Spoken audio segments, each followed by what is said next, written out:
Boa tarde, eu sou o Gildo Magalhães e falo em nome do Grupo Cronos, do Instituto de Estudos Avançados, do Centro de História da Ciência da USP, e nesta tarde teremos aqui a presença do Ailton Cassetari, que vai nos contar sobre a teoria da turbulência de Heisenberg e suas aplicações. O Ailton é bacharel e doutor em física pela USP e trabalhou durante um bom tempo no mercado financeiro, simulações e coisas nas quais precisavam de matemática também. E depois ele veio aqui junto da USP para o Instituto de Pesquisas em Energia Nuclear e gestou uma empresa que é a Notus Aerodynamics, que ele fundou e da qual ele é o cientista-chefe.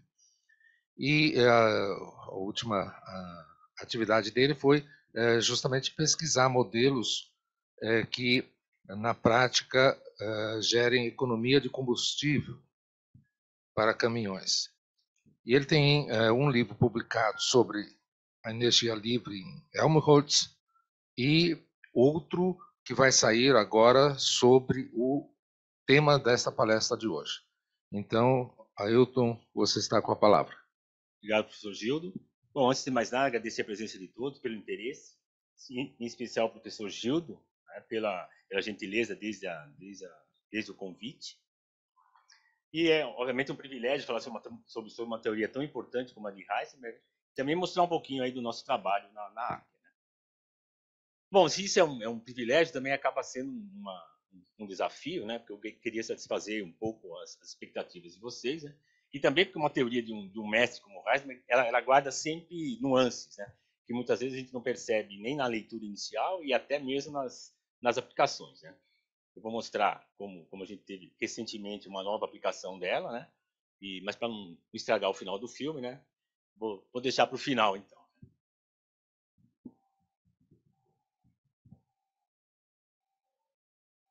Bem, então aqui, vou falar sobre a turbulência de Heisenberg. Eu coloquei um pequeno roteiro, a nossa ideia é que a maioria das pessoas possa entender, né? Então, vou falar realmente o básico de tudo, né? Vou falar um pouquinho da turbulência, a importância, né? Os conceitos básicos, para a gente se municiar de algum ferramental, né? Para quem não tem nenhum, né? Na segunda parte, a turbulência em si mesma, né? A relevância histórica da abordagem fenomenológica, na qual se inclui a teoria de Heisenberg. Vou falar sobre a anomalia dissipativa e a lei menos 5/3. Na terceira parte, vou falar especificamente sobre a teoria de Heisenberg. E, por fim, fazer alguns exemplos de aplicação. Meteorologia, astrofísica, aerodinâmica, oceanografia e até mesmo na matemática. Né?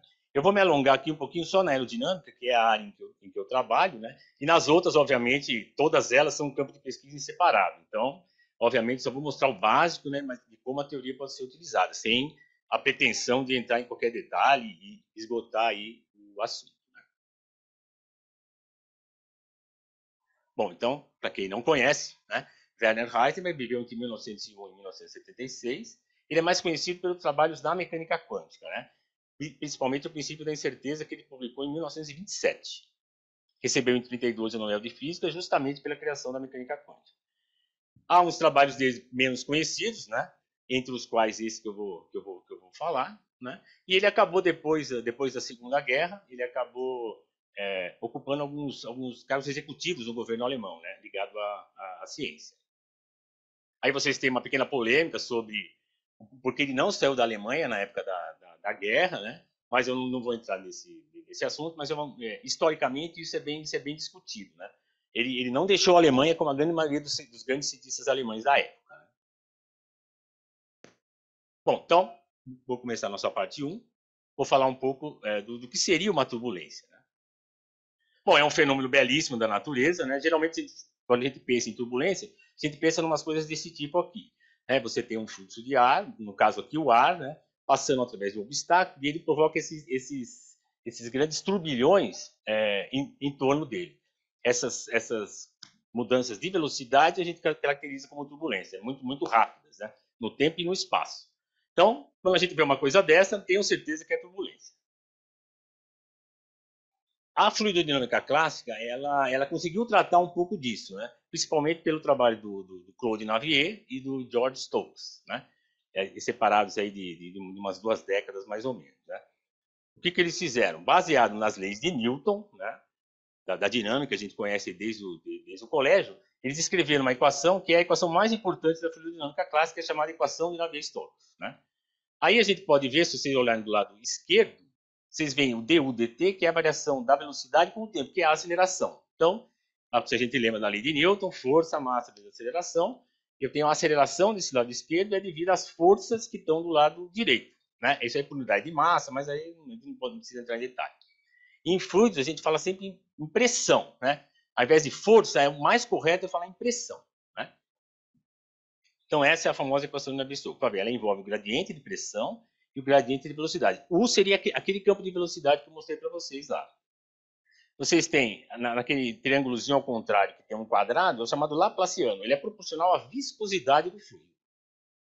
Eu tenho mais um termo ali, sobressalento F, que eu posso deixar inicialmente, que é como se fosse uma força externa, gravidade, mas isso não vem muito a caso agora, né? O que eu vou enfatizar para você, que a gente vai precisar usar, é essa transformação que eu coloquei abaixo aí. Ó. A coordenada x fica L de x, U fica U de U e etc. Esses L e U eles são as escalas características do problema. Eu vou fazendo essa transformação, a equação de Navier-Stokes fica escrita como essa última aqui à esquerda, que ela é escrita de maneira adimensional, né? E a gente tem uma cuidado muitíssimo importante que surge dessa transformação, que eu pediria que vocês guardassem, que é o número de Reynolds, que é esse aqui à direita aqui, né? É a velocidade vezes um comprimento dividido pela viscosidade cinemática. É um número adimensional que ele vai dar uma relação entre as forças de inércia e as forças de viscosidade. Inércia no numerador e viscosidade no denominador. É importante a gente guardar isso, porque isso vai ser fundamental na teoria, né? Então, basicamente, é isso que a fluidodinâmica clássica nos dá. Como eu falei para vocês, dado aquele número de Reynolds que eu vou ter diferentes tipos de escoamento. Então, quanto menor o número de Reynolds, mais bonitinho, vamos dizer assim, é o escoamento. A gente chama de laminar. São lâminas, realmente, que o fluido fica uma lâmina em cima da outra, que é o que está aqui. Conforme eu vou aumentando o número de Reynolds, o que vai acontecendo? Ele vai tendo essas desordens que vocês vão vendo aí, que se vocês lembram, aquela figura inicial que eu mostrei lá. Então, quanto maior o número de Reynolds, mais problemas eu tenho com esse campo de velocidade. Dentro da própria fluidodinâmica clássica, há uma formulação estatística disso. Por quê? Porque, como eu falei, essas velocidades mudam muito rapidamente. Se vocês virem aqui, eu coloquei um exemplo aqui de componentes reais de velocidade. Vocês veem que elas oscilam nas 3 direções, x, y e z. Né? Elas oscilam muito, muito acentuadamente, né? Flutuam muito, né? Então, isso leva a uma formulação estatística também. Dentro dessa formulação estatística, eu vou ter que mostrar para vocês uma coisa bastante importante, que é a correlação de velocidades. Vocês veem lá. Eu tenho a velocidade em 2 pontos diferentes, e eu vou fazer o produto da velocidade nesses 2 pontos, e vou fazer uma média. Isso é chamada função de correlação. É importante a gente saber. Também é importante saber que essa função de correlação é escrita em termos de um espectro. Tá vendo? Esse E de 3E é chamado espectro de energia turbulenta. Ele está escrito em função de K, que é o quê? Que é o chamado espaço recíproco. É o inverso do comprimento, né? Que os físicos chamam de espaço de Fourier. É importante a gente guardar, porque a teoria vai se referenciar a essa quantidade aí. Então, por definição, essa correlação que eu mostrei para vocês, quer dizer, muito fenomenológica, percebe? Simplesmente eu pego um ponto, pego outro ponto, faço o produto e faço a média. Tenho essa função de correlação e vou escrevê-la em função desse E de 3D aqui. Então, fazendo as contas lá, a gente pode provar o quê? Que metade da velocidade, da média dessa velocidade ao quadrado, é escrita em termos desse E de K. Essa velocidade vai ser distribuída nos números de onda. Então, bom a gente guardar isso. Chamado espectro de energia turbulenta, o E. Se eu fizer mais cálculos lá na fluidodinâmica clássica, eu vou ter o quê? Que esse E ele obedece a uma equação chamada equação dinâmica do espectro de energia. Percebem? É a variação temporal dele no lado esquerdo e depende de certas quantidades aqui do lado direito. Esse primeiro termo do lado direito é o mais complicado de todos. Eu nem coloquei aqui, porque ele depende daquelas correlações, só que de ordem mais elevada, né? Então, vamos só lembrar que a propriedade dele é que se eu integrar sobre todos esses Ks, ele dá zero. O último termo, que seria o termo de dissipação viscosa, para ver que eu tenho a viscosidade ali. Então, vamos guardar bem essa equação, que foi dada pela fluidodinâmica clássica. Quais são as dificuldades da equação de Navier-Stokes? Principalmente físicas. Ó. Quer dizer, embora a gente não questione a validade das leis de Newton, o terreno é pantanoso. Né? Por quê? Porque tem muito erro nessa formulação que está aí. Dá, em média, 15% de erro. E também tem problemas computacionais, né? Que é a limitação de espaço nessa resolução espacial. Né? Aí, em cada passo de tempo, eu tenho que ter 53 terabytes para eu conseguir fazer uma simulação daquela que eu mostrei para vocês de uma maneira adequada. Quer dizer, bastante coisa computacionalmente. Bom, então até aqui eu mostrei o que a fluidodinâmica nos deu, e agora vamos ver como é que ela é incapaz de descrever a turbulência. Né? Aí o que aconteceu? Houve a chamada abordagem fenomenológica. Dada toda essa dificuldade, toda essa complicação, eu tive que lançar a mão de outras aproximações. Então, o que se observa empiricamente? A chamada anomalia dissipativa, né? A viscosidade, quando a viscosidade vai a zero, a taxa de dissipação não se anula, tendo um valor constante, né? Essa coisa aqui, ó. Esse termo aqui, antes do F, ele não se anula, ele se anula, mas ele não está certo ele se anulando, eu não obtenho uma solução correta quando ele se anula. Essa é a chamada anomalia dissipativa. Ele deveria se anular e a equação deveria ficar mais fácil de ser resolvida, ela fica mais difícil.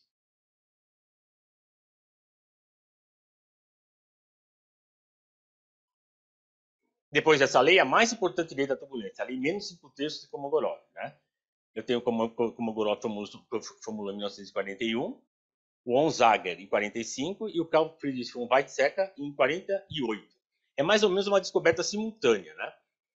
Eu não vou poder entrar muito em detalhes, mas é só lembrar que o espectro de energia vai ser escrito dessa forma última aqui. Ó. Há uma transferência de energia nas escalas e o espectro de energia resulta menos 5/3. Por isso que é chamada lei menos 5/3.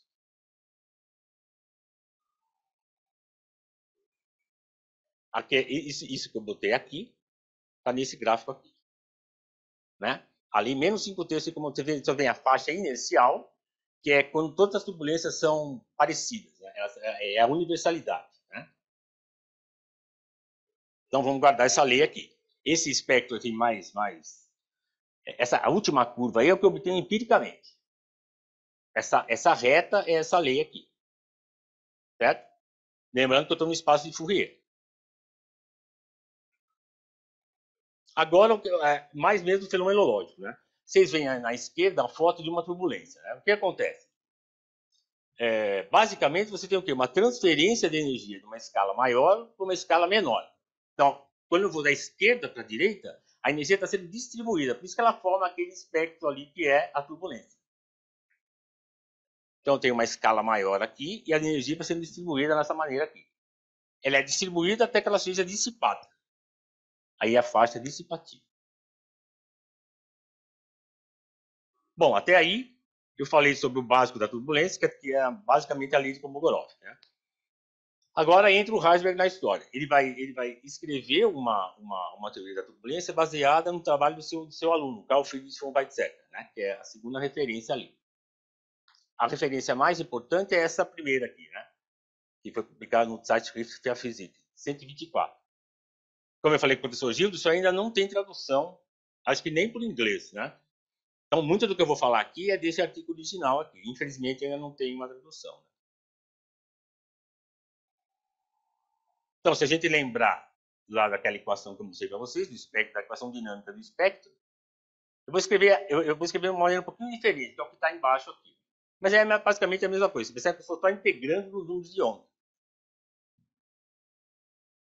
Quais são as hipóteses que Heisenberg fez? Ele mimetizou esse termo aqui, ó, tá vendo? Eu falei que o primeiro termo era bastante complicado. O que ele vai fazer? Ele vai escrever esse primeiro termo, que é a transferência, de uma maneira muito parecida com o segundo termo, que é a dissipação viscosa. Que é o que está aqui. Né? Eu tenho um mecânico, essa energia de transferência vai ser escrita dessa forma aqui, como NI de K.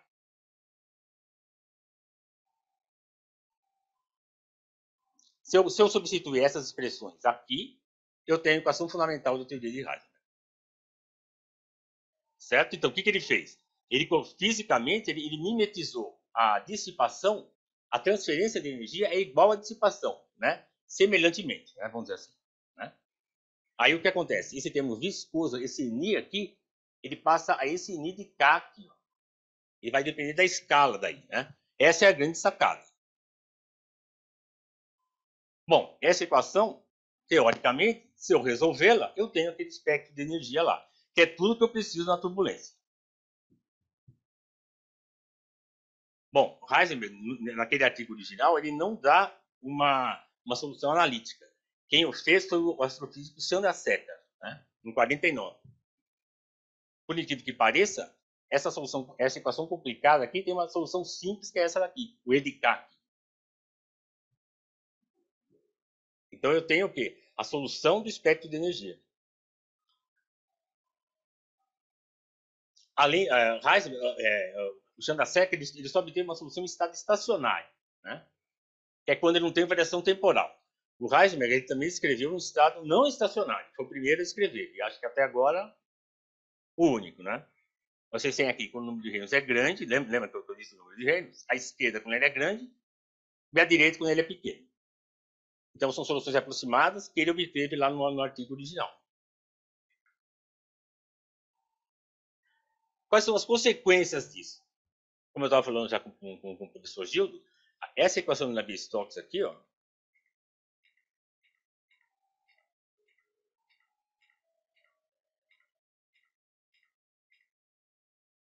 ela é não linear. Então, numericamente, isso é muito complicado para resolver. Né? E, teoricamente, mais ainda.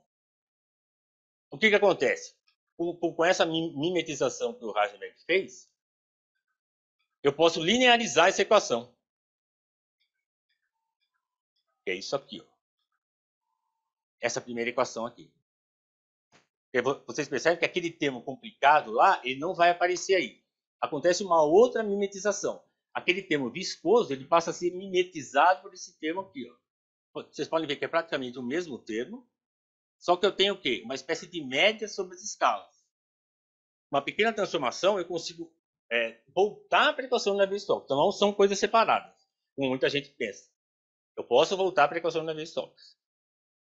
Certo? Tudo isso aqui é matemática, então, provado dessa maneira aí.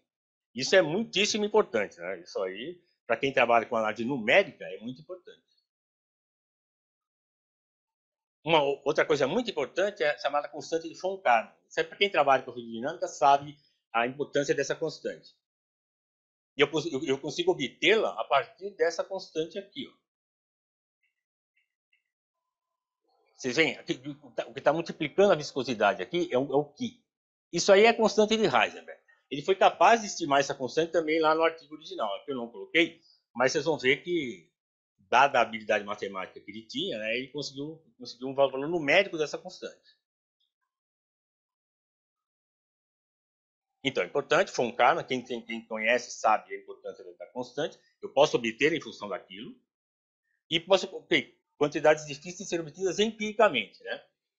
Uma das mais importantes é esse epsilon. Esse epsilon é o quê? É a taxa de decrescimento da energia, de dissipação da energia.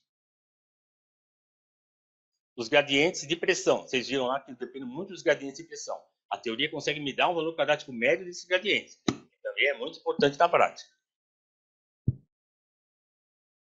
A extensão espacial média dos gradientes, de velocidade à esquerda, e a extensão espacial dos gradientes de pressão.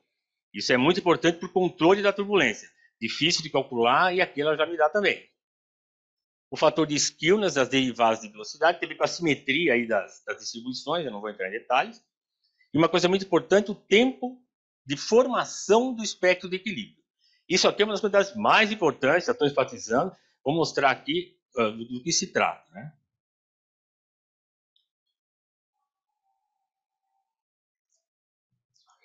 Esse espectro aqui, que é o espectro de Kolmogorov,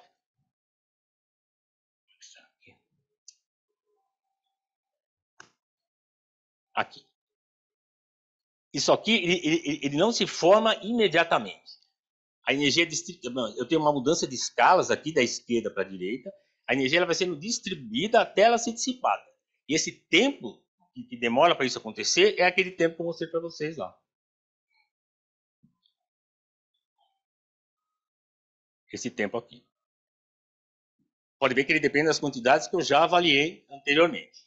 Então, vamos manter em mente que ela é capaz de calcular isso. Bom, agora eu vou passar, acho que aqui, quer dizer, resumidamente, eu não sei se fui bem claro, mas a ideia principal, deixa eu até dar uma retomada aqui, é que essa equação dinâmica, quer dizer, a fenomenologia me diz o quê? Que a energia que eu injeto numa determinada escala, ela é distribuída na escala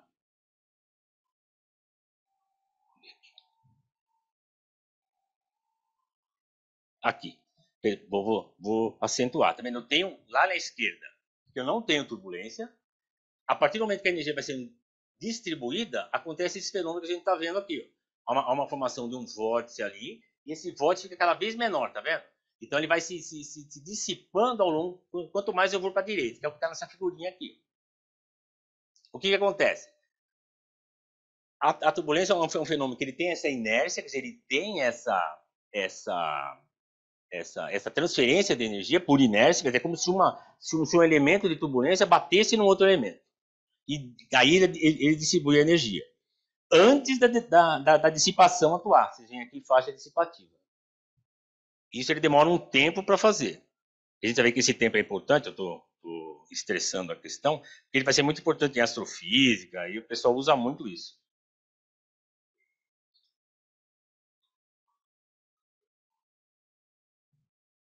Então, o que seria o básico que a teoria de Heisenberg me dá? Ele me dá esse espectro aqui. Esse espectro de energia. A partir desse espectro, que é a solução da equação dele, eu consigo obter muitas grandezas físicas de bastante interesse em todas as áreas aí. Né? E o que é mais legal é que eu tenho uma solução muito simples, que é esse E de K, que é a solução de Chandrasekhar. Né? Se vocês virem aqui, eu só dependo daquele K0 lá que vocês veem lá. Né? Esse KS, o que ele é? Esse KS é essa escala aqui. Ó. Quando eu passo do inercial para o dissipativo, essa linha vertical tracejada aqui é o KS, certo? Se você entender a log de K, o KS ele vai estar ali, ó, que é quando a viscosidade começa a atuar. Também muito importante para simulações numéricas e por aí afora. Né? Então vejam bem, isso é extremamente útil porque isso aqui é tão simples que parece que saiu do nada, entendeu? Eu só preciso do K0. O que é o K0? O K0 é isso aqui, ó. Quando eu for à esquerda desse gráfico aqui, quando você tem grandes escalas, a primeira linha tracejada é o K0. Então, teoricamente, essa lei de Kolmogorov ela vale entre o K0 e o KS, que é essa faixa inicial aí. A teoria de Heisenberg não, ela vale até a faixa dissipativa. Né? Quer dizer, Kolmogorov só colocou o básico do básico. Né? Infelizmente, ele acabou levando praticamente todo o crédito sobre a turbulência, né? Mas a gente vai ver que a Heisenberg é muito mais completo que isso. Né? O Kolmogorov ele foi mais no sentido dos sistemas dinâmicos, depois a gente vai discutir. Né? A matemática meio que tomou de assalto essa teoria da física. Né? Acabou sendo uma coisa que acabou do sistema dinâmico, e, sinceramente, isso foi uma coisa que não foi muito legal, e acho que é por isso que a gente não consegue elucidar o fenômeno até hoje. Né? Essa é a minha opinião. Né? Então, acho que está mais ou menos estressado isso aqui, né? A ideia central é escrever a dissipação como função dessa nova viscosidade. Né? Então, embaixo eu tenho o quê? Uma viscosidade generalizada que vai distribuir e dissipar a energia.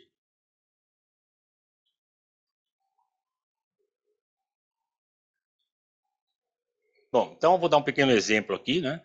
De como isso aqui é importante, né? Vamos falar da meteorologia. Eu vou dizer o quê? Aqui a gente precisa pensar muito nos títulos dos eixos, né? O importante é a gente ver que essa que eu coloquei Heisenberg aí é a solução daquele EDK lá, entendeu? Isso aqui, os pontinhos em azul são mensurados, tá vendo? Veja bem o quanto é importante, o quanto é difícil você medir essas coisas, e com isso daqui, ó, Com isso daqui, eu consigo obter aquela curva lá. Basicamente, só dependendo do K0. E esse K0 é fácil de eu conhecer, entendeu? Porque a escala externa, eu tenho a escala do meu sistema. Né? Por exemplo, aqui no caso da meteorologia, você pode ter aí alguns quilômetros na atmosfera, percebeu? Vocês veem lá, 88 quilômetros, né? Ó lá. Seria o inverso do K0 seria praticamente 80 quilômetros. Então, vocês veem o quanto isso é importante, porque eu tenho que medir nessas escalas. Né? Aqui, de novo, vocês veem aí que está em quilômetros lá. Você vê que a teoria é muito legal, pode ver. Né? Eu não preciso fazer experimento e chegar no valor de muita utilidade. Esse é que é o ponto legal, entendeu? Ele poupa muito esforço de vários pesquisadores, né? Tanto experimentalistas quanto teóricos. Né? Aqui vocês veem mais ou menos a mesma coisa. Vocês veem o K lá que está 1 sobre metro, tá vendo? Eu só coloquei, tá vendo aquela taxa de energia, tá, o Epson lá, 4,6 miliwatts por quilograma. Isso é muito importante, tanto é que eles calculam aqui. Eles calculam aqui que não usando isso aqui, que eu falei para vocês, né? Essa expressão à esquerda aí. Eu posso usar isso daí, ó, tá vendo?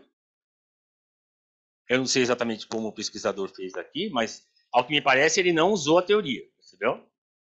Ele calculou de uma outra maneira, certamente muito mais complicado. Aqui a gente poderia fazer facilmente isso. Mais ou menos aqui. Depois vocês veem mais ou menos, tá vendo? Repare nas mudanças de escala, tá vendo? É isso aí. Mais um exemplo. Tá vendo? A escala aqui já está em metros, tá vendo? No caso da oceanografia também é importante. Aqui eu selecionei um que eu consegui encontrar, né? Aí eu fiz um ajuste muito rápido aí. Se vocês veem aí, ó, isso aqui é medido no Estreito de Gibraltar. Vou lá no oceano mesmo e vou fazer a mensuração. Só que aqui é o que eu falei. Você só precisa me dar a escala em que você está fazendo essa medida. E a gente vai obter esse espectro aí que está escrito Heisenberg aí. Vocês veem de novo aparecendo lá a taxa de dissipação, tá vendo? Muito importante na análise. E que a gente calcula de uma maneira relativamente fácil. A astrofísica. Bom, a astrofísica talvez seja a área que mais eu tenho aplicação, né? Principalmente a turbulência no meio interestelar. Né? Aí você tem evidências em pulsares, supernovas, ventos estelares, regiões de nuvens H2. Né? Em todas elas, o espectro de Kolmogorov, que é aquele que eu mostrei para vocês lá, foi observado se estender por várias zonas de magnitude. Que é o que eu falei que acontece. Eu posso ter várias mudanças de escala. A ampla extensão desse espectro, mesmo com altas taxas de dissipação, né? A gente viu que a turbulência é uma das características é a dissipação. Uma grande quantidade de energia está continuamente sendo injetada no meio interestelar em diferentes escalas. E é por isso que a turbulência entra.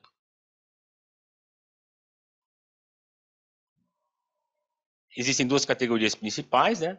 As estabilidades de origem puramente hidrodinâmica, que são as que mais nos interessam, né? Choque, injeções de energia estelar, nuvens H2, ventos, etc. E de origem gravitacional, né? Axial e não axialmente simétricas do disco galáctico. Arrastos turbulentos, instabilidades de Kelvin-Helmholtz e Balbus-Rayleigh. Aí eu não vou entrar muito em detalhes, né? Talvez vocês conheçam o Kelvin-Helmholtz, que é um fenômeno que acontece muito em nuvens, né? Até são visíveis, né? Você consegue ver essas nuvens de Kelvin-Helmholtz, né? Balbus-Rayleigh é mais relacionado à magneto-hidrodinâmica. Aí é mais complicado, mas também os pesquisadores, né, lidam com isso. Eu fiz aqui só um exemplozinho, né, só para a gente ver dentro daquele espírito que eu falei, né, sem querer entrar em qualquer detalhe. Então vocês veem aí uma galáxia típica, né, espiral à esquerda. Vamos imaginar que ela tem uma altura, né, ela parece um chapéu. Imagina um disco com uma bolinha em cima. É mais ou menos assim que a gente descreve a galáxia, né? Então ela tem H, são a altura e o raio, então o W é o raio e H é a altura. Eu tenho a natureza tem uma taxa de injeção de energia nesse meio interestelar, que é o gama ali, e numa bolha de raio R. O raio tem a ver com a escala na qual eu estou trabalhando, né? Muito importante. Então, a energia injetada no meio interestelar, por escala de tempo, é essa coisa aqui realmente elementar, né? É a taxa vezes o tempo de injeção. O que acontece? Eu vou poder lá na teoria e pegar isso aqui, ó. Eu preciso desse tempo de injeção, que é a ordem de grandeza que essas coisas acontecem. Então, vocês vão ver aqui que é esse tempo aqui, ó. Esse tempo aqui, esse TC aqui, entendeu? Essa ordem de grandeza eu vou colocar ali, ó. Percebe como é relativamente simples. Por quê? Porque eu tenho a escala, aquele R que eu falei para vocês, né? Aquele R, ela vai definir escala, e eu posso calcular um exemplo que eu fiz aqui, né? Posso calcular uma densidade volumétrica, né, de energia injetada no meio interestelar. Ó, bem, ele só depende do espectro de Rydberg, que é o E de K, tá vendo? Todos os demais eu conheço, e se eu resolver aquela equação, eu tenho aqui, entendeu?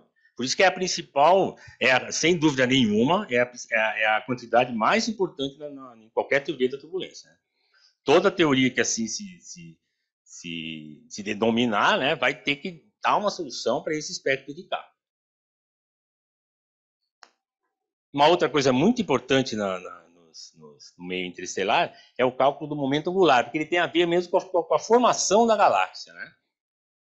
A gente pode, interessante que depois eu posso calcular um momento angular desse tipo, calculando uma quantidade chamada invariante de Lorentziansky. Eu não vou, infelizmente não tenho comentar em detalhes, mas ele está embutido lá no espectro, certo? Então, uma das maneiras de calcular esse invariante é essa aqui que eu mostrei para vocês. Aquele lambda de t, ele vai ser isso aqui, o valor quadrático médio do momento angular total, que está no denominador ali, dividido pelo volume, né? Esse momento angular é dado por essa fórmula embaixo, aqui integrado no volume. O E de K, a gente pode provar, né, na turbulência isotrópica. Aliás, esqueci de falar, né? A teoria de Rydberg é uma teoria da turbulência homogênea e isotrópica, né? Quer dizer, não importa o lugar em que eu estou no fluido e nem a direção, não existe nada preferencial. Isso parece uma restrição grande, mas também não é. Quer dizer, surpreendentemente, a gente tem a verificação da isotropia, né? É muito raro a gente precisar considerar anisotropias. Então, a partir dessa última fórmula aqui, eu calculo esse lambda e sou capaz de calcular o momento angular total de uma galáxia, por exemplo. Né? Muitíssimo importante. Né?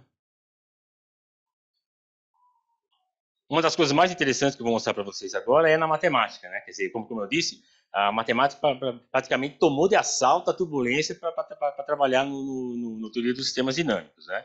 Então, eles escrevem a equação de Navier-Stokes como um sistema dinâmico. Isso é matemática, né? Aí eles definem uma dimensão fractal do atrator de Navier-Stokes. O que é um atrator? É um conjunto de valores no espaço de fase para o qual um sistema, no caso a solução da equação de Navier-Stokes, evolui, independente da condição inicial. Quer dizer, eu tenho uma solução inicial e vou um conjunto de soluções iniciais e vou evoluir para outro conjunto, que é o atrator. Então, por definição, aí coisa de matemático, né? Eles definiram a dimensão desse fractal como sendo essa fórmula de baixo aqui. Ele depende de duas escalas, tá vendo? O L0 e o LD. O LD seria para onde ele está indo esse conjunto de pontos, vamos dizer assim. E o L0 é o inicial. Essa constante C1 é da ordem da unidade, né? Então ele é dado dessa fórmula aqui. O que eu posso fazer? Eu vou lá na teoria de Rydberg e pegar esses valores aqui, ó, o L0 e o LD, que são o inverso do K0 e do KS. A gente lembra que o K é o inverso do comprimento. Então o comprimento é o inverso do K. Esse L0 é o inverso do K0 e o LD, que tem a ver com dissipação, né? Ele é o inverso daquele KS que eu mostrei para vocês. Vou até mostrar aqui.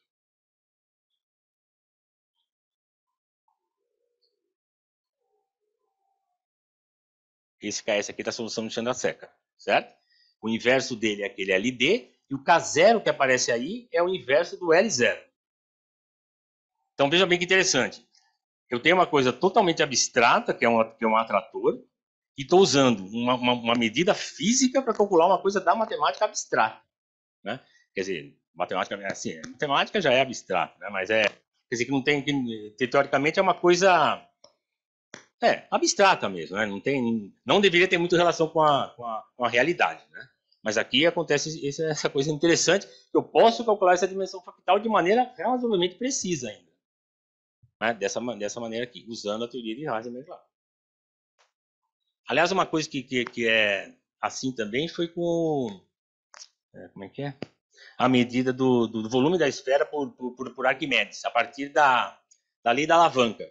Que é um dos poucos casos em que a física ajudou a matemática, entendeu? Quer dizer, o Arquimedes ele foi capaz de calcular o volume da esfera a partir da sua lei da alavanca. Né? E aqui a gente está conseguindo calcular uma coisa da matemática também com uma teoria física, percebe? Uma das coisas mais conhecidas também, aqui falando coisas bem standards mesmo, lá do sistemas dinâmicos, obviamente, sem entrar em detalhes, né? É o expoente de Lyapunov, né? Ele é o quê? Uma quantidade que caracteriza a taxa de separação de trajetórias infinitamente próximas no espaço de fase. Também uma definição abstrata. Esse primeiro quadro é como define esse afastamento entre trajetórias, que é exatamente o que eu falei anteriormente, só que agora de uma maneira mais rigorosa. Né? O lambda é o expoente de Lyapunov. Ele tem dimensão de 1 sobre tempo. E qual que é esse tempo? Esse tempo aqui. Ó. Percebe? O atrator ele vai sair da solução inicial da Navier-Stokes para a solução dissipativa, lá na frente. Então, se eu escrever isso de forma do expoente de Lyapunov, ele vai se comportar daquela forma lá. É esse tempo aqui. Ó. Por isso que eu falei que é uma das escalas de tempos mais importantes que a gente tem. Quer dizer, mais uma coisa surpreendente. Quer dizer, é difícil imaginar que eu possa calcular o expoente de Lyapunov a partir de uma teoria física da turbulência, certo? É uma definição totalmente matemática, né? E calculada relativamente preciso também dessa forma aqui. Percebe que eu só preciso do E de Cal, que é a solução da equação de Heisenberg lá. Aqui uma pequena curiosidade, né? Eu posso aplicar também essas ideias em mercados especulativos de preço, né? Aqui, se eu olhar de uma maneira puramente instrumental, eu posso usar o que Heisenberg fez para calcular algumas séries financeiras, né? Com muita precisão, entendeu? Acho que não tem nenhum economista aqui, né? Então, eu posso falar, né? Eles não vão me criticar, né? Mas é uma abordagem muito legal para a gente calcular também mercados especulativos, né? Bolsa de valores, por exemplo, né? É do ponto de vista instrumental, sim, mas a gente tem aí uma ajuda, né? De uma grande formulação, né? É superior a muitos métodos que a gente usa em finanças, né? Bom, agora eu vou falar um pouquinho até aqui eu falei sobre a obra de Heisenberg, né?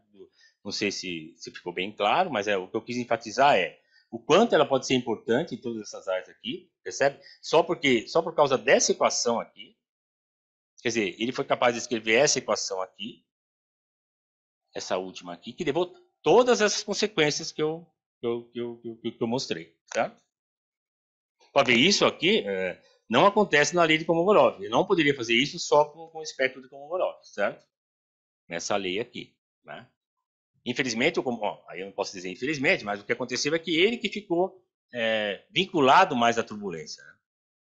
Aliás, diz o legado de Kolmogorov, né? Mas não posso concordar exatamente com isso. Né? Isso levou à abordagem dos sistemas dinâmicos, né? Que infelizmente é o que eu falei, ela não evoluiu na equação de Navier-Stokes, né? Então, para os físicos e para o fenômeno, isso não foi muito legal. Né? Mas, de toda maneira, historicamente, a gente só fala de espectro de Kolmogorov, lei de Kolmogorov, certo? Mas ele não está numa teoria. A teoria quem fez, a teoria primeira, foi Heisenberg mesmo.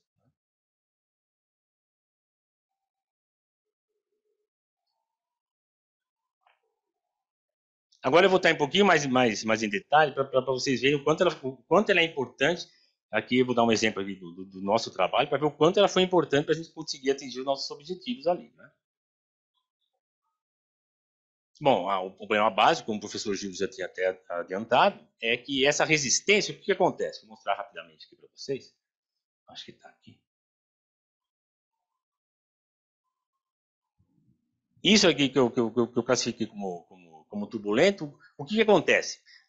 A turbulência acaba sendo um grande inimigo do meio ambiente, né? Porque a gente vai ver que o fato de um veículo desse tipo aqui, por exemplo, aqui no caso um ônibus, né, ele gastar muita energia é por causa dessa turbulência que está acontecendo na parte traseira dele.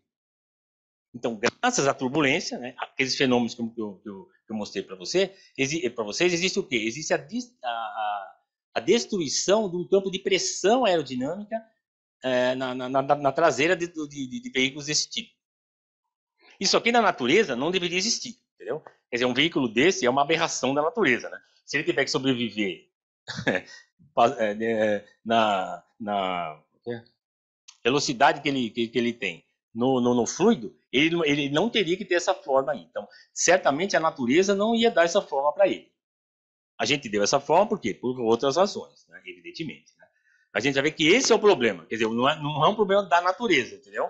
O que a natureza fez? Ela preferiu manter as características do escoamento, né, dentro dos quais a turbulência, e deixar que os seres se adaptassem na forma. Por quê? Porque a turbulência, hierarquicamente, ela é muito importante na natureza, como fenômeno. Né? Quer dizer, muitas coisas dependem da sua formação da turbulência. Né? Então, a natureza preferiu manter isso e as entidades que vão viajar nos fluidos têm que se adaptar, né? E tem que adaptar suas formas. Né? Então, isso consome muito combustível, como vocês veem aqui. Né? Conforme eu aumento a velocidade num veículo desse tipo, eu vou gastar mais da metade do combustível que eu gasto é só para vencer essa resistência aerodinâmica, que vem por causa disso aqui.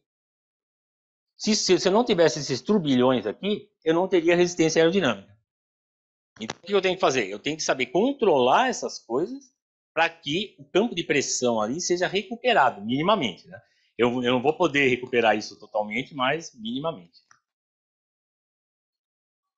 Então, aqui, se vocês imaginarem um ônibus, um caminhão-baú, ele vai colocar toda essa... Desde o estrago que ele faz no fluido, né? Entendeu? Quer dizer, naturalmente, isso não aconteceria, entendeu? Eu teria uma forma aerodinâmica, evidentemente. A natureza ia fazer uma forma aerodinâmica, ela não ia permitir que uma coisa como essa trafegasse num fluido. Ele vai gastar muita energia, que é o que acontece com esses veículos. Então, como é que eu diminuo essa resistência? Mudando a forma do corpo, como eu disse, mas eu vou ter que alterar as condições de escoamento. Por quê? Porque eu não vou poder alterar muito a forma do corpo. Eu não vou poder colocar um caminhão aerodinâmico, um ônibus aerodinâmico, com a forma realmente que deveria ter, que a natureza deveria dar para ele. E isso eu não vou poder fazer, porque eu tenho uma série de restrições aí, comerciais e etc. Né? Então, o que a gente vai ter que fazer? A gente vai ter que atuar lá no fenômeno da turbulência e vai ter que otimizar as coisas na turbulência. Não adianta eu querer só a forma que eu não vou conseguir praticamente nada. Então, o que acontece? A própria natureza nos dá uma dica. Né? As dunas que se formam em desertos, elas não têm um formato qualquer. Isso talvez pouca gente saiba, né? Se for lá no Marrocos, se vocês virem lá as dunas do deserto, eles têm esse formato aqui que eu posso parametrizar matematicamente. Vocês veem a direção de escoamento, imagine que eu estou num deserto e o ar está passando por cima da areia lá. Ele vai deixar as dunas desse formato aqui. Vocês veem que ela vai fazer uma coisa assim e vai formar a próxima duna. Entendeu? Eu vou jogando partículas do ar de tal maneira que eu forme a próxima duna. Por quê? Porque o próprio ar está dizendo para nós qual a forma que ele gostaria de encontrar quando ele está viajando no deserto. Percebeu? Então, como eu tenho uma superfície plana aqui, ó, eu vou ter que mimetizar com aquele formato de duna para eu conseguir reduzir um pouco o efeito da turbulência que está ali. Isso é a natureza que está me falando, certo? Esse formato aqui, não sei se dá para perceber muito bem, o que acontece? A gente poderia substituir o teto daquele veículo por uma coisa desse tipo aqui, ó, que é o formato daquela duna que eu falei que se forma lá nos desertos. Né? Como eu não posso alterar muito a forma dele, percebe? Eu vou manter essa caixa de sapato aqui basicamente do jeito que ela é, certo?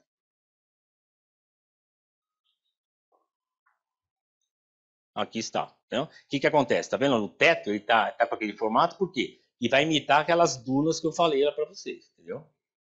Então, tudo isso aqui, ó, toda essa nuvem aqui que está acontecendo aqui, ó, teoricamente ela vai diminuir de tamanho. Percebeu? Ela não vai chegar lá quase o dobro do tamanho do corpo e ficar essa bagunça danada aí. A gente vai ver que ele vai ficar muito mais controlado. E isso vai fazer o quê? Com que eu recupere aquele campo de pressão lá que a turbulência destruiu.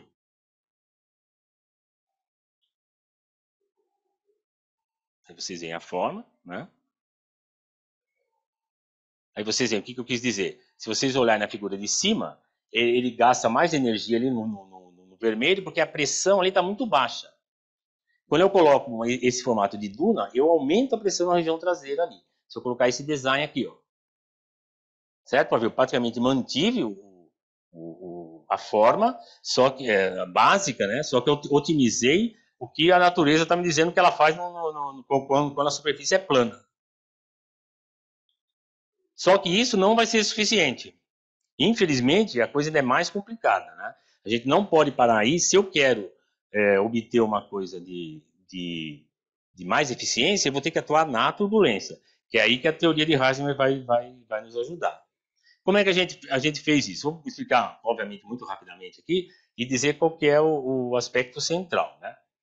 Vocês vão ver que essa, mais uma vez, é que eu vou voltar lá às grandezas físicas.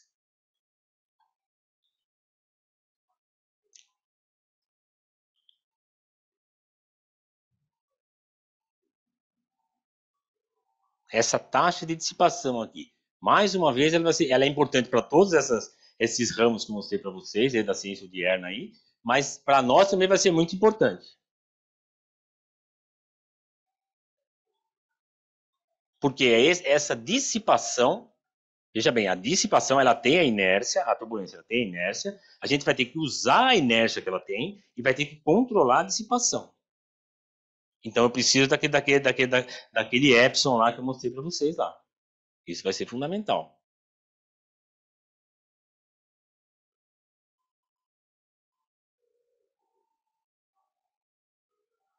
Então o que eu quero dizer? Esse formato aqui, dentro de cada uma desses bloquinhos que vocês estão vendo aí, que faz essa pequena reentrância, ele vai ter um conjunto de alto-falantes. Né?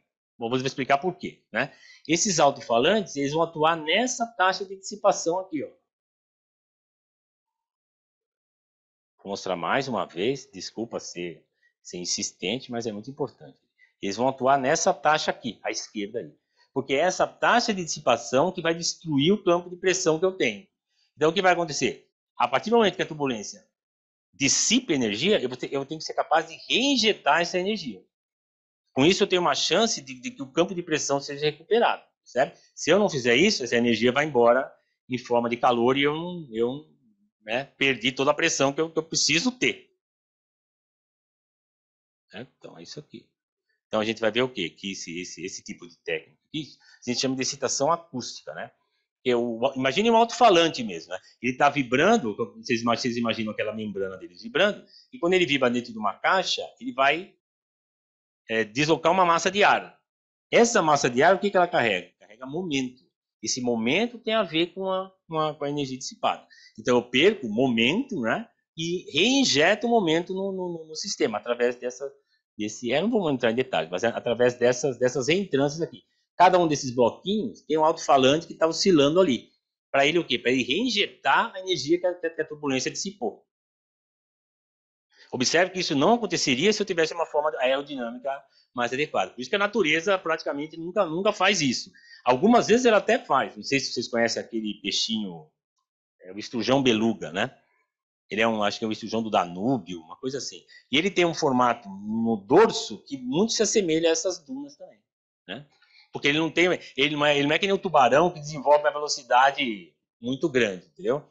Na baixa velocidade, é como se a natureza criasse uma espécie de duna em cima dele, entendeu? O efeito é o mesmo. E aqui a gente vai fazer essa biomimética, né? Então, o que eu falei? Se vocês observarem aí, imagine que eu tenho embaixo aquele teto que eu mostrei para vocês, e eu tenho uma pequena região que é o controle da turbulência, percebe? Eu vou controlar toda aquela dissipação que há, como eu mostrei para vocês, tá vendo ali? Tá vendo que entre um elemento e outro tem essa circulação, que é isso que vai fazer com que a parte de cima perca energia. Então eu consigo calcular, por aquele tempo e aquela expressão, qual é a frequência do alto-falante que eu tenho que dar para o alto-falante para que ele reponha a energia que ela está me gastando, certo? E se não fosse a teoria, ia ser imensamente difícil a gente fazer de uma maneira correta, né? Então, eu vou aplicar a teoria especificamente, né? Vou calcular aquele espectro de energia que vocês viram lá. O espectro de energia vai ser calculado nessa região aí. Por quê? Porque eu tenho a escala aí de comprimento, vai dar alguns centímetros.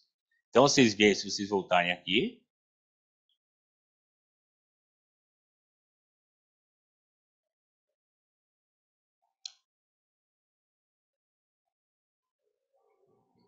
esse K0 aí, ele tem a ordem de grandeza de 1 sobre 10 centímetros, mais ou menos. Que é justamente a ordem de grandeza daquele espaçamento que eu tenho entre aqueles elementos que eu mostrei, aquelas dunas que eu mostrei para vocês. Entendeu?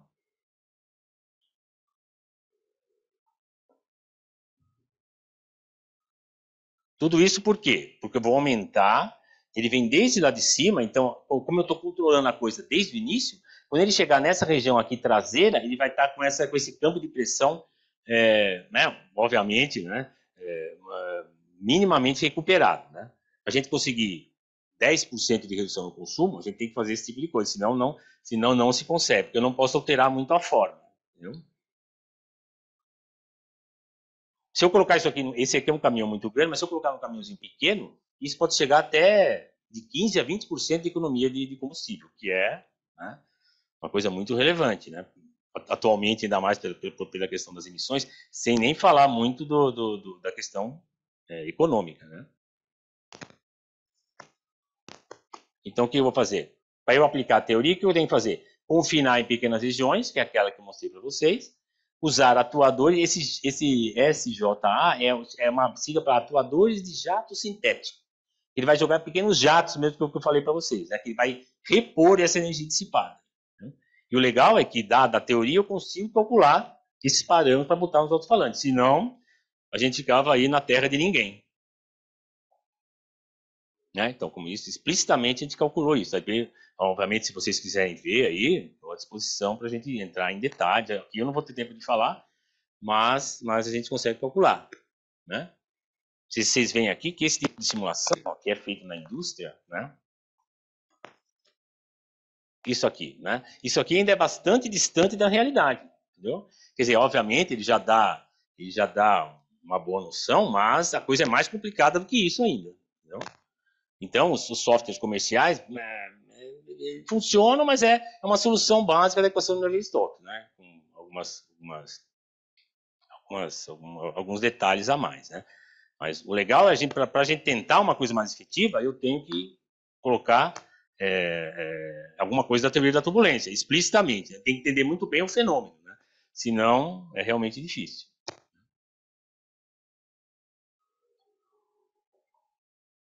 Bom, então, basicamente, a gente pode colocar alguma coisa que seria uma espécie de conclusão, né? Que apesar dos esforços de inúmeros pesquisadores, o avanço das técnicas computacionais, a turbulência ainda permanece um desafio. É que eu falei, na minha opinião, isso foi porque a matemática acabou roubando boa parte da turbulência para si mesma, né? Se vocês virem um livro chamado Uriel Frisch, que é um dos mais conhecidos, você vê que aquele livro que é um dos mais usados é basicamente a teoria dos sistemas dinâmicos. Infelizmente, ele não menciona a teoria de Heisenberg, né?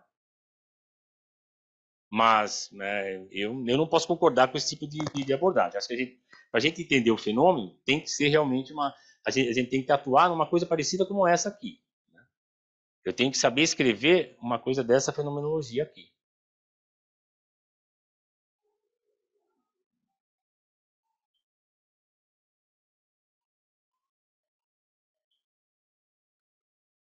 Dessas hipóteses de Heisenberg.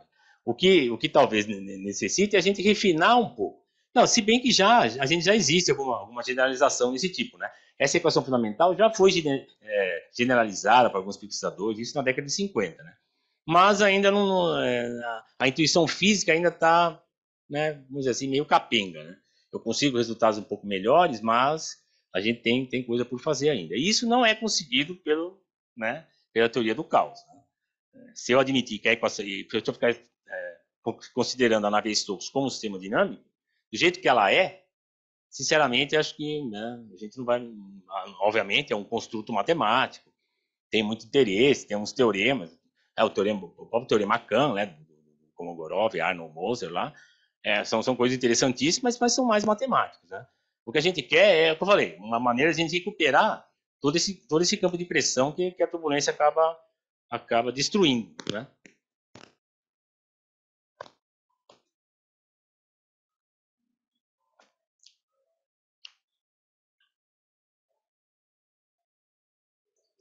Importância e atualidade da teoria de Heisenberg, né? Quer dizer, mesmo os supercomputadores é limitado com respeito ao número de graus de liberdade dos sistemas geofísicos e de engenharia, né? Então, o que acontece? Aquelas simulações, esses códigos mais tradicionais que as pessoas usam aí, tanto na indústria aeronáutica, como, né, na Petrobras, etc., eles são soluções basicamente da equação de Navier-Stokes, né? E isso, é o que eu falei, tem aqueles problemas, você tem um erro de 15%, o que em ciência, né, pode ser uma coisa razoavelmente alta, né? Por isso que acontece, por isso que esses conceitos fenomenológicos, né, que eu falei para você, esse tipo de abordagem ainda, na minha visão, continua muito atual e muito útil, né?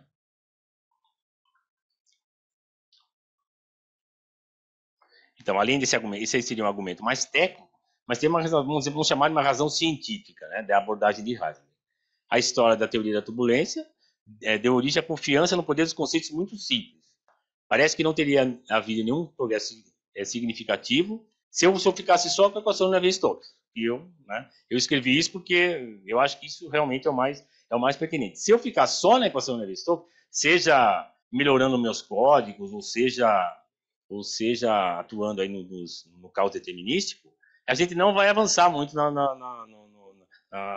no fenômeno em si, né? Que, ao meu ver, é o que a gente tem que fazer, né? Infelizmente, a gente não consegue entender tudo ainda, então tudo aqui ainda é uma aproximação, mas é como eu falei para vocês, no nosso caso lá, posso dar um testemunho, né? Bastante útil e bastante intuitiva, né? E realmente, né, você consegue resultados aí que são bastante importantes. Né?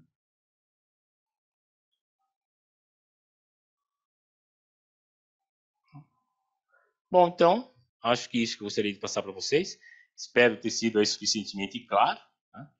E agradeço a todos.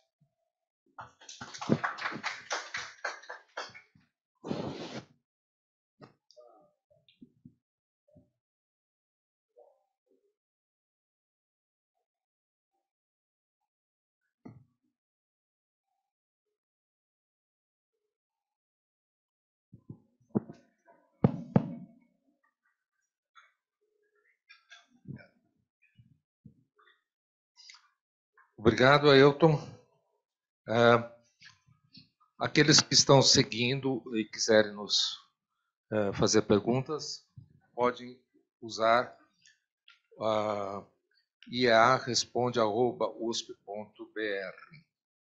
E eu pergunto se alguém aqui da plateia gostaria de fazer alguma pergunta. Walter, você pode se identificar. O seu trabalho me traz uma curiosidade. Eu vou fazer algumas observações, me desculpe. Sou da área científica. Sou um curioso para saber como é que funciona o mundo que eu me insiro. E o Gildo é o culpado maior. Ah, sim. Posso compreender. Então eu fui buscar um pouco de informações sobre turbulência, obviamente, certo. na internet. Você me esclareceu uma coisa interessantíssima, a primeira observação que eu tenho que falar, que é o seguinte: quando você chega na internet, parece que o Kolmogorov é o pai de tudo. Exato.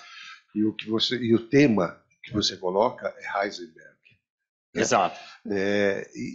Então, aí já na minha cabeça ficou engraçado, né? Porque parece que o Kolmogorov é o mais importante nessa história, e ele está falando tanto do Heisenberg. E aí, se você estuda um pouco a história do Heisenberg, eu não vou aprofundar também, mas vem a história dele com Niels Bohr, em Copenhague, aquela história toda. Exato. Aí você fica mais ainda, putz, o que está acontecendo aqui? Então isso aguçou mais ainda a minha curiosidade para vir aqui a palestra. Eu vou ter que chegar lá e ver. Agradeço por isso. Que está rolando. Agora, uma outra coisa que desculpe viajar na maionese nesse sentido, é o seguinte: quando você mostrou a questão do ônibus, eu achei muito interessante, e aí eu fiquei imaginando você trabalhando, né? E aí chega lá o cliente, apresenta uma proposta e você vai ter que se adaptar a cada questão. Se a gente está falando de ônibus, obviamente você só vai poder pensar a parte externa do ônibus, porque a parte interna tem que se adequar à questão fisiológica e assim por diante. Mas aí eu fiquei viajando no seguinte sentido: você colocou aquelas escamas, vamos dizer assim, na parte superior, certo. E aí eu pensei, poxa, mas se eu colocasse nas laterais, isso também melhoraria, ficaria um ônibus assustador, mas talvez isso também ajudaria na redução da turbulência sim. lá atrás. Sim, ou não. Não, claro, é que como eu falei, a gente tem restrições sérias na forma. Exato, isso. Aí, é que eu falei, você acabou de dar a resposta para isso, né? Isso, Quer dizer, o design é muito importante na indústria, né? Então, a gente tem que realmente passar por todas essas restrições, né? Justo. E a outra coisa, para finalizar, que eu achei legal para caramba, é como você aborda muito a questão da natureza, né? Exato. O objetivo principal seria a economia de energia, né? Exato, que não é o que a exatamente. gente pensa, né? A turbulência é muito importante, né? Na hierarquia dos fenômenos. É como Isso. um sistema solar, entendeu? Isso. Para a natureza isso é muito importante, ela faz com esmero essas coisas, né? E a formação desses sistemas é turbulenta. Então essa natureza do escoamento ela tem que manter, entendeu? Então as pessoas, as entidades têm que se acertar na forma, entendeu? Isso. Eu acho, para concluir, né, para não tomar muito o espaço de vocês, para mim foi muito interessante você perceber que você tem um instrumental, que são as equações, né, para adaptar dentro da necessidade específica de cada momento, né? Então, um veículo que vai trafegar a determinada velocidade, eu posso pensar uma solução, em uma determinada altitude, outra solução, quer dizer, eu tenho que entender todo... ela é universal, mas tem essas restrições. Mas aí as equações vão te dar uma ajuda importantíssima. Então, para mim foi super gostoso essa coisa de você dar essa importância também a entender que nós estamos desvirtuando um comportamento da natureza para atender uma necessidade nossa. Não é crime fazer isso, mas... então, é muito legal, não ficou só num aspecto técnico, mas também nesse ponto. Não é culpa da natureza essa poluição que a gente tem, percebeu? Isso aí, para a natureza, isso aí seria reduzido em 90%. Justo, isso. Então, para mim foi muito legal ter esse... Legal, é isso mesmo. Feedback, né?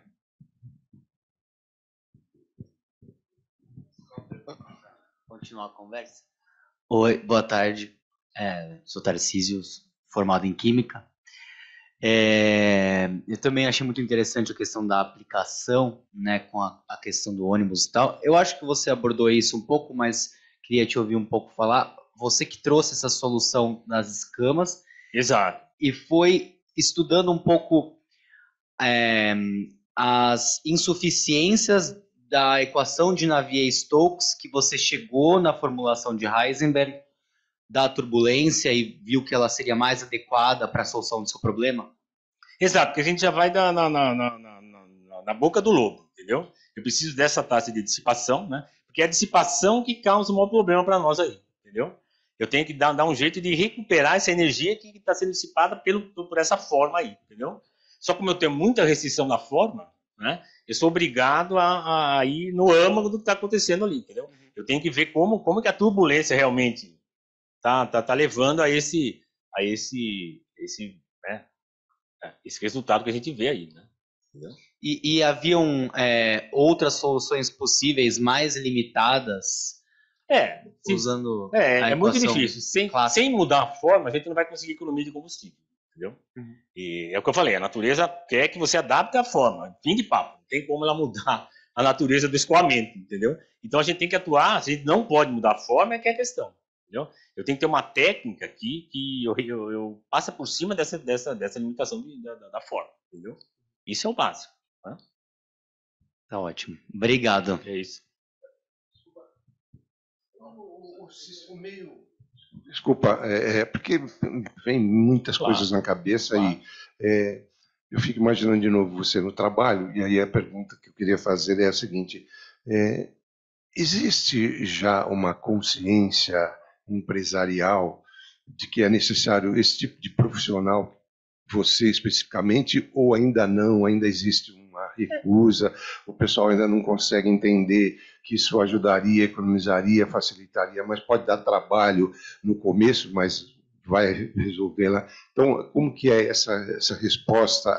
Como que você sente é isso? tudo muito lento, né? Porque as pessoas têm medo do risco, né? Essa é a realidade, né?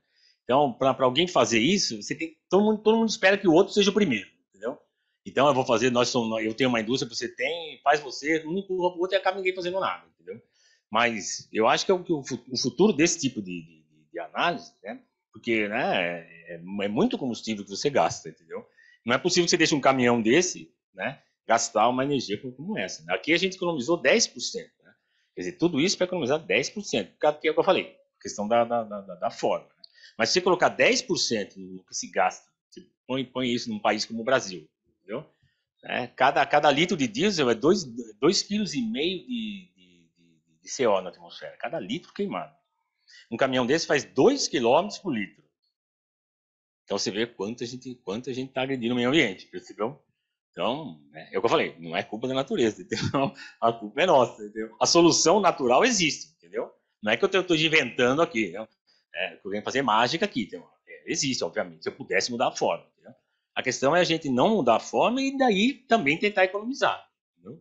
É o que eu falei, aí que uma teoria feita essa, né, nos ajuda muito, né? Que eu preciso realmente, né, conhecer o que está acontecendo lá, entendeu? Saber calcular as zonas de grandeza, como atuar, em que tempo atuar, senão acaba piorando até a questão, entendeu? Mas eu penso, né, que as pessoas vão ter que olhar para isso, né? Se a gente quer economizar, e é uma coisa que dá para a gente fazer, né? A ciência está aí para isso, né? Acho que também é nosso, não só escrever livro, né? Mas tentar, né? Se a gente, na medida do possível, né? Eu acho que é uma coisa que tem até o dever de fazer, né?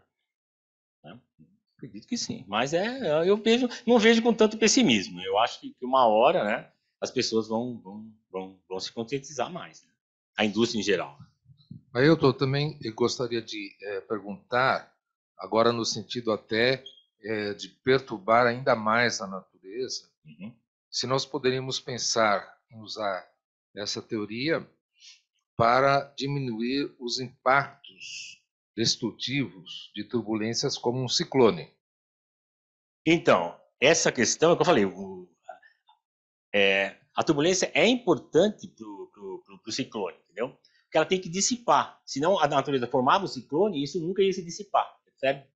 Então provavelmente não existiria ninguém mais aqui na face da Terra, entendeu?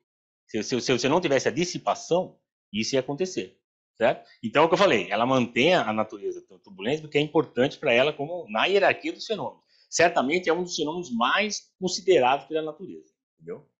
E você controlar um ciclone é praticamente impossível. Eu acho que isso a gente nunca vai conseguir fazer, né? Até a previsão de quando ele acontece, eu considero desanimador. Porque são coisas muito complicadas, né? São fenômenos muito complicados. A gente consegue entender o que acontece depois que ele se forma, calcular o campo de velocidade dele, quer dizer, o quanto ele pode arrasar um quarteirão inteiro. Isso é calculado, né? Agora, como é que fala? Você prevenir isso, eu acho difícil, né? A gente chegar nesse nível. Mas o meu entendimento do fenômeno, eu acho que está bem avançado, é bem maduro. Né? E, com certeza, se quiser aplicar essa teoria para isso, a gente também consegue. Não? Você ainda queria fazer uma... Em relação a isso do ciclone, a teoria da turbulência ela pode ajudar a descrever a dissipação. Exato. A dissipação é necessária, entendeu? Essas estruturas de vórtice aqui, essas estruturas que a gente vê aí na parte de baixo, elas são estruturas dissipativas. Né? Pode perceber. Isso aí, por exemplo, se você imaginar um ciclone, ele vai ter esse formato aí. Então, essas estruturas são dissipativas. Eu preciso da rotação para ver a dissipação de energia, entendeu? Por isso que ela vai formar esses turbilhões. Que a própria natureza tem que dissipar essa energia, entendeu? E uma pergunta mais relacionada à física toda descritiva aí.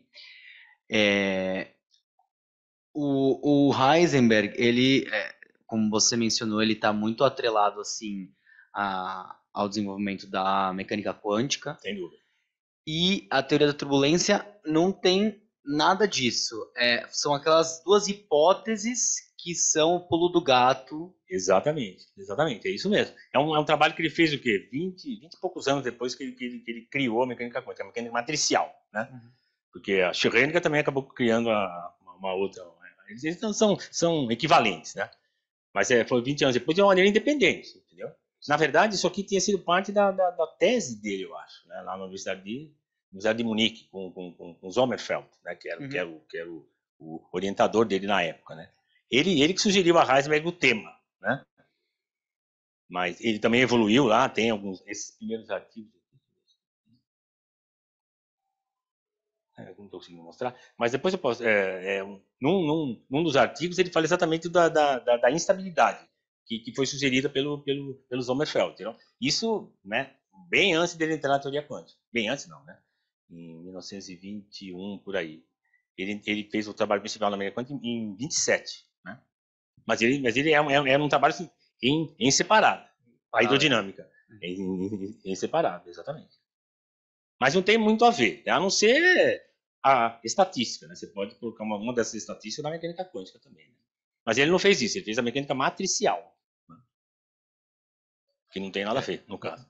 Eu acho que, na verdade, está havendo agora uma volta a isto, porque a teoria quântica também tem se socorrido da não linearidade de coisas como esses regimes turbulentos, vórtices, etc., para tentar resolver o problema básico da física quântica, que é a não linearidade, que está ligado também à chamada impossibilidade de fazer previsões.